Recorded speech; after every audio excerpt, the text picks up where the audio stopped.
Namaskar, this is Seshadri, your level advisor, corporate trainer, PoSH IC member. Wish you a happy new year 2025. This year, you should get all your needs, all your wishes to fulfill. I pray God for you. Let us understand this month, January 2025, statutory compliance. In this video, it will be in that way, the agenda will be statutory compliance, trainings and updates. In statutory compliance, that is common compliance for both factories and establishment. Next is establishment IT/ITs. Next is non-IT/ITs establishment. Let us see one by one. The common complaints both establishment and factories, PF and ESI. This for the wage month to December 2024, we need to pay on or before 15th January 2025. In addition to that, international workmen monthly returns for the month of December 2024 also we should file on or before 15th January 2025. So PF and ESI complaints we should complete 15th January. Next is Labor Welfare Fund. This for the year January to December we need to pay on or before 31st January 2025. Each state is having different method of payment. In Tamil Nadu, if you take the employee share 20 and the employer share 40, total 60 rupees per person, we need to pay on the Labor Welfare Fund website. There is a complete 100% we need to pay only online only. There is no manual method from this year. Please follow. Shortly, I will upload a detailed video how to upload for Tamil Nadu, how Labor Welfare Fund to be paid. I will upload the full video. PoSH compliance in section 21 of PoSH Act says annual returns to be filed, but it is not specifying the date, even though the year it should be filed on or before 31st January 2025. The format which is given in the description link is given. You can download and fill your form and submit. Where to submit? The district collector. They are the nodal officer to collect. So any other details you can expect, we will share. Another is under Subsistence Act, Subsistence Allowance Act. When the subsistence allowance you will pay when employee is suspended, that time you will pay subsistence allowance. If you are paying form 2, we have to submit on or before 15th January, not 30th, 31st. 15th January, form 2 we have to pay to the Deputy Commissioner of Labor.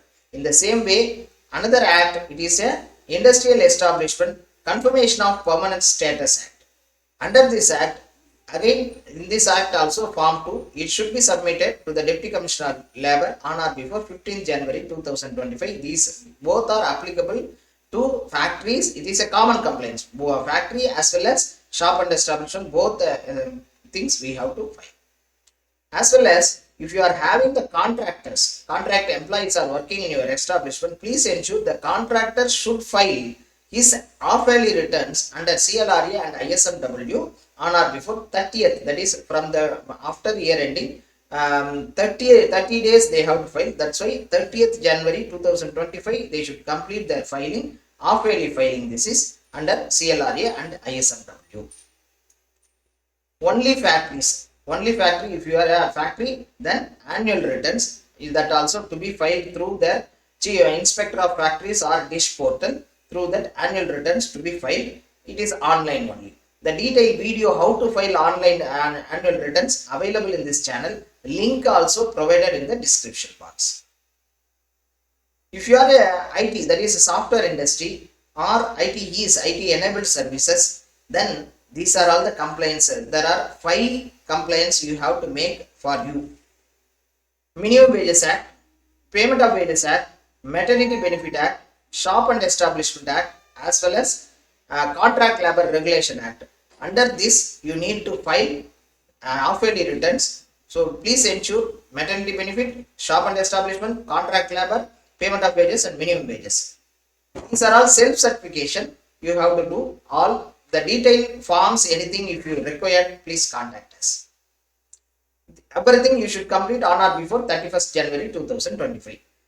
If you are a non-IT and ITs, that is a normal, you are doing some other officer or business something. For you, there are three complaints you have to make: Minimum Wages Act, Payment of Wages Act, and Maternity Benefit Act. Under these three acts, you have to file annual returns. IT, that is software industry, will file half-yearly returns, then self-certification.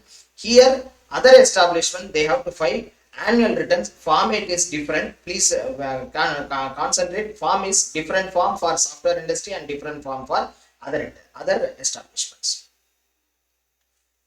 Trainings, we have very good training this year. We start with the Factories Act, the Detailed Factories Act, what are all the provisions available, dangerous industry, as well as all the safety provision, health provision, working condition provision, complete awareness, complete workshop on the Factories Act.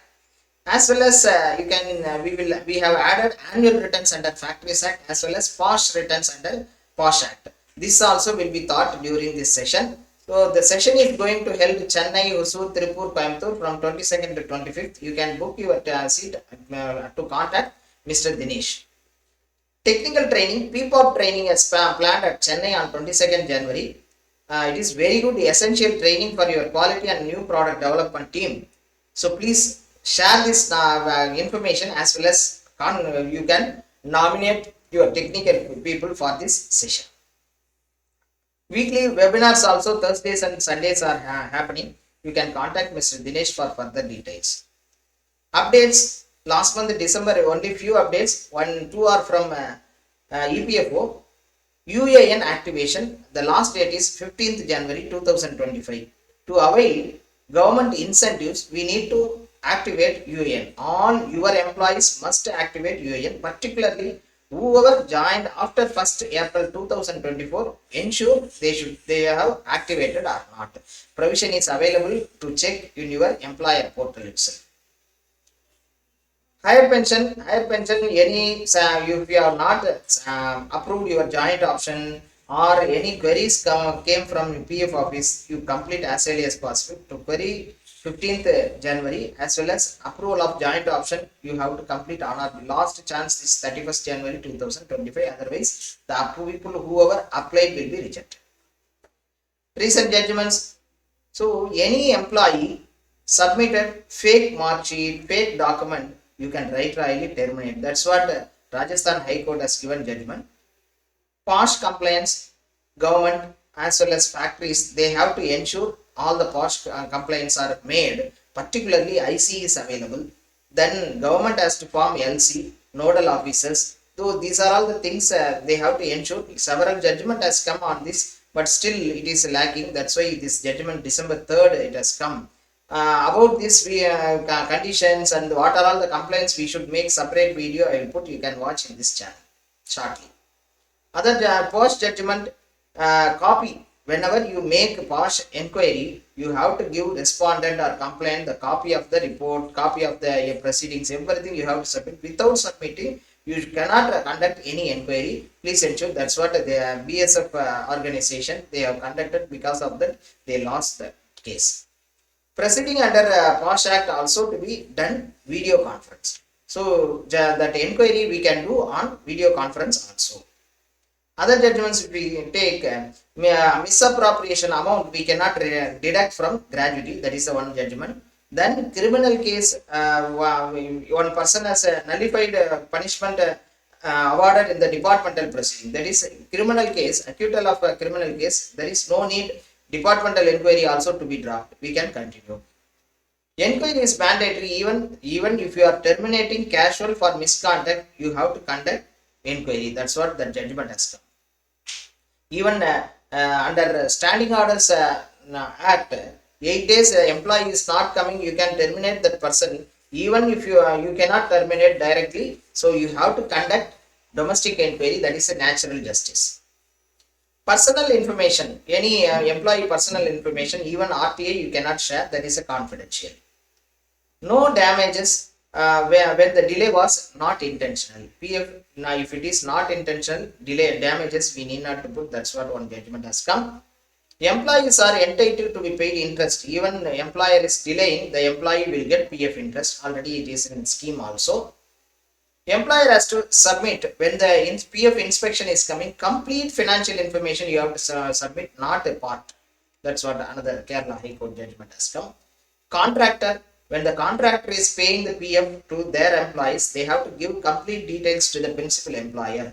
Hope all HRs are collecting when the bill is coming along with that last month PF detail. Whoever employed under contractor, whether they have paid PF or not, we have to ensure. Then a person cannot be prosecuted under the Factories Act as well as IPC simultaneously. And when the employee is not gainfully employed, if they are not proving, then back wages will not be granted. So back wages will not be granted if a workman did not prove that he was not gainfully employed. So employee has to prove. These are all the judgments came December 2024. Hope this video you liked. Please share all your HR fraternity. Any doubts we are ready to support. You can call us or message us. Thank you for watching. I'll get back with another video. Thank you.